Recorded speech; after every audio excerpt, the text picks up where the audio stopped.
Chavakkad block പഞ്ചായത്തിന്റെ 2026-27 സാമ്പത്തിക വർഷത്തേക്കുള്ള budget vice president MK. Shaharban അവതരിപ്പിച്ചു.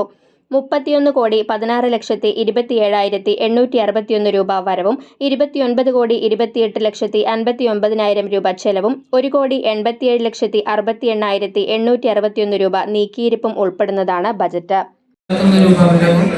29,28,59,000 രൂപ ചെലവും 1,87,68,861 രൂപ നീക്കിയിരിപ്പുമുള്ള 2026-27 വർഷത്തെ മിച്ച ബജറ്റാണ് അംഗീകാരത്തിനായി സമർപ്പിക്കുന്നത്.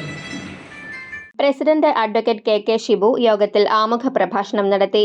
വികസന സ്ഥിരം സമിതി അധ്യക്ഷരായ V M. Sahid, K J. Chacko, M J. Mary, member V. Appu, Abubakar Kunnamkattayil എന്നിവർ ചർച്ചയിൽ പങ്കെടുത്തു. കടപ്പുറം ഗ്രാമപഞ്ചായത്ത് president Manaf, block panchayat secretary C A. Varghese, ജനപ്രതിനിധികൾ, ജീവനക്കാർ, മാധ്യമപ്രവർത്തകർ എന്നിവർ സന്നിഹിതരായിരുന്നു.